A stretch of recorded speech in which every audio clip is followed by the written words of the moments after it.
Hey there everybody, this is Caitlin here and welcome back to Card Game Tuesday, day of the week where we enjoy all things card game related. Now, last week we were discussing some of my favourite rulers from Alice Cluster, considering that pretty soon it will be rotating out and we'll be left with just Lapis Cluster and Rhea Cluster. So, last week I made a top 5 favourite J rulers from Alice Cluster and I figured why not follow up with my top 5 least favourite J rulers from Alice Cluster. Now, in particular, some of these ones, they will vary on reasons why I don't like them or why I'm kind of like not as let's say not as like favorable thinking of them. Just so, not like, well, some of them I do actually outright hate, but some of them on this list are mainly just like higher up on the list because I have some problems with them, but mainly it's the first two that I mainly despise with all my being. The latter three aren't really on the hate, more like they're among my least favourite to actually play or use or come up against. So starting off at number 5, we have Alice the Girl in the Looking Glass, flipping over to Alice the Valkyrie of Fairy Tales. Now, the reason why this one is at number 5 on the list, mainly is just because I feel like it's not got as much versatility as some other rulers had in Alice Cluster. Now, obviously this came out with Seven Kings on the land. There was a lot of rulers to go with that set, so obviously they were trying their best to try and divvy up all the different cards, whatever in the set, to suit all, like, I think there was pretty much 7 rulers at the time, yeah, 7 rulers. So it was like, you could only give so much support to each class and whatnot, and just going further into Alice Cluster, I felt like this Alice in particular didn't get as much, like, support, or she didn't really get anything that was really overwhelming. Sure, she got Snow White and Cinderella, but those were really the main kind of things that will help the deck or whatever. I suppose, like, the little matchstick girl, because she's a fairy tale as well, helped out a little bit, but just at the time there wasn't really too much good comboing going from like mixing blue with red. There wasn't really that too many fairy tales that used counters that could really like do so to a great advantage.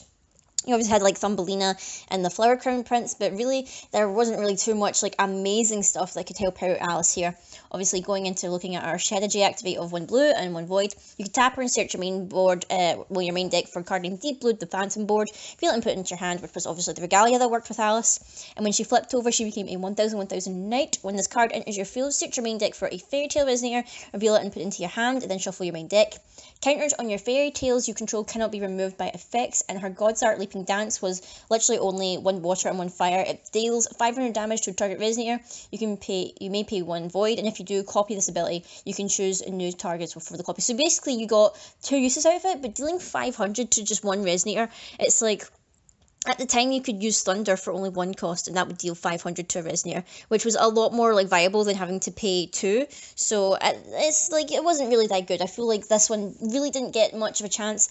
Maybe if it had been the chosen subject for like the Ascended campaign, it could have gotten a bit of an upgrade. But obviously, it was the Fairy Alice that got Ascended instead of this one. So that's why this one's sitting at number 5. I feel like that it maybe didn't get as much action as it maybe could have, just because it didn't really get too much great support. Nothing like too like absolutely fancy or anything like that. Next up, going into number 4, we have Conqueror of the Black Moon, Gil Lapis. This was our first glimpse at like the big baddie or whatever that was going to conquer all the way through till Lapis Cluster, the one he was named after. He has a Judgment of 3, which is a Dark, a Moon, and a Void. Your opponent pays one more void more to play Regalia's activate abilities, if I could even speak. And then when he flips over, when this card enters your field, you may search your main deck for a card named Pitch Black Moon and put it into your field, then shuffle your main deck. You could pay a Moon and cancel target activate ability. You could pay a Darkness and a Void, and target J/Resonator gains -2/2 until end of turn. And then his God's Art, which is Space-Time Control, was 1 Dark, 1 Moon, and 2 Void. Search your opponent's main deck for Resonator, Regalia, and/or Addition field, and put them into your field. Then your opponent shuffles their main deck. You can only play it once per game. So obviously, he was a really weird ruler to come up against, because obviously he had like a couple of different things, and he came out in Moonlit Savior. He had a couple of different things that could help him out and whatnot. Trying to build a guild deck was really, really weird at the time. There was just like mainly the things that were about darkness things. Either you had from SKL, you had vampires for Wizard, Twilight Wanderer, you had shadows or whatever for Dark Alice. Lapis is one of those ones where he doesn't have really a specific resonator type or like an archetype that go with him, and therefore it can be a little bit troubling to build a deck around him, because obviously there's no obvious cards that you want to include, there's no obvious things that would be amazing to stick in him. He was kind of like the opposite version of Kaguya, where obviously hers was about light and wind and moon, and she cancelled like I think she cancelled target activate abilities as well, or was it passive. I can't remember really exactly, even though we just discussed it last week, but at the same time, he was quite difficult to build for, and then when you did come up against him, you obviously had no idea because there was no like standard build for Gilgalapis, so it was kind of really weird to figure out what exactly could you build with him, and in that way where it's like nobody really built him at my locals, so if I ever did come up against him, maybe it was like the once or twice I saw him, I was always like, I really don't know what to do because I don't know what this thing is packing, and obviously after we've seen all the horrible things that Lapis has done, he's one of my least, well, he's one of the characters I like to hate the most in particular. Moving on to number 3, we actually have his right-hand man. We have Cyrus.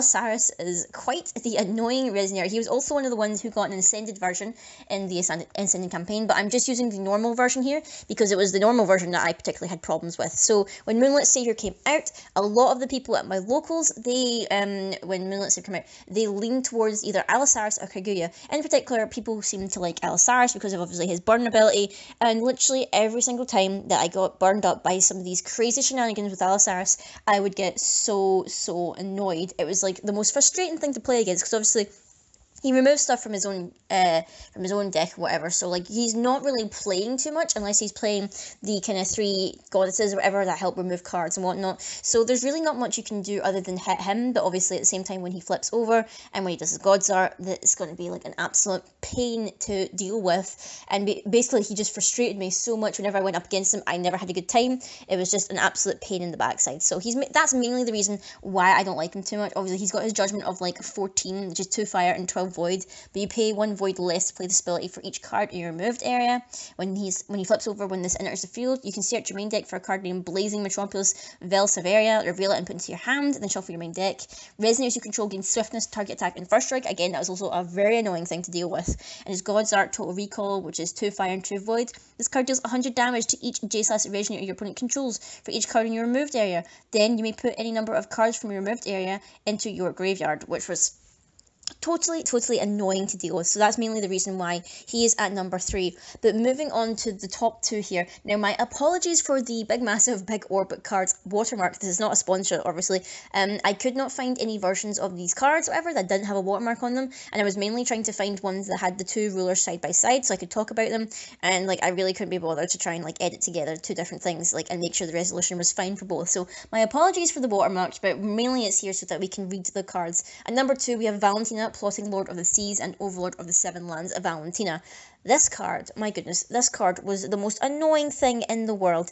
Going into Twilight Wanderer, this was the deck that basically almost everyone played. Almost everyone that I came up against had a build of this. This is way back, obviously, when Twilight Wanderer was the big thing.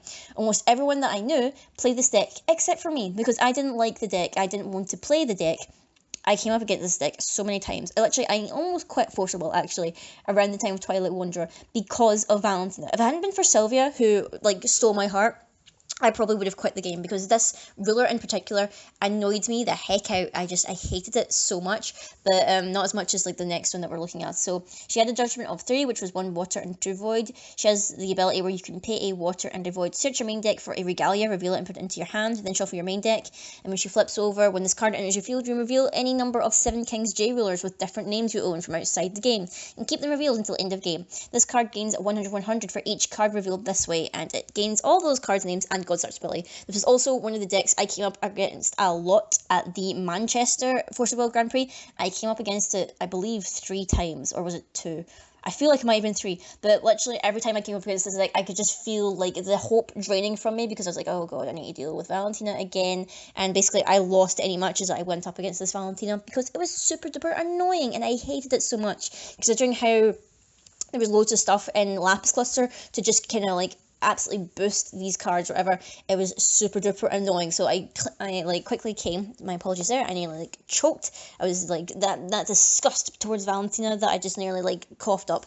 But yeah, I really hated this ruler, but not as much as I hated this next one at number 1, Reflect Refrain. Now everyone has an opinion about this card. Everyone either has their different opinions. The main reason why I hate this card is that this card basically killed our locals for a period of time. Reflect Refrain came out again in Twilight Wanderer, same set as Valentina. This card in particular, My god, everyone was making some variant of Reflector Refrain. If it wasn't using the kind of like the birds or whatever that came with Twilight Wanderer, they were building Alice's World with Reflector Refrain, or they were building like Gwyber Turbo with it, or it was just like, it was absolutely insane. It basically killed our locals because nobody wanted to play any different deck. Everyone just had some variant. It was like either Reflector Ring Knights, Reflector Ring Sacred Beasts. Like nobody was using any different rulers. You could come in like about 12 people would be playing this card, and it got to the point where like nobody was having any fun because literally the games were just like stacking counters, using abilities, blah blah blah. Like literally everything was going to time. There was nothing happening, and it basically killed our locals for a good amount of time. I believe, yeah, for a good amount of time it killed our locals. Like nobody was really playing at Moonlit Savior. Like numbers dropped heavily for Moonlit Slaver, and then basically we had no numbers for Battle for Ataratica. It was absolutely awful, and we only had like a bit of a resurgence with Curse of the Frozen Casket, and basically Lapis Cluster saved our store. It saved our local scene, but like it nearly died because of Reflector Frame. And in fact, I'm not even going to like go over Reflector Frame's abilities because I'm that disgusted by the card. But I'm so glad that they banned it. It did take them a while to ban it, but I'm so glad that they did.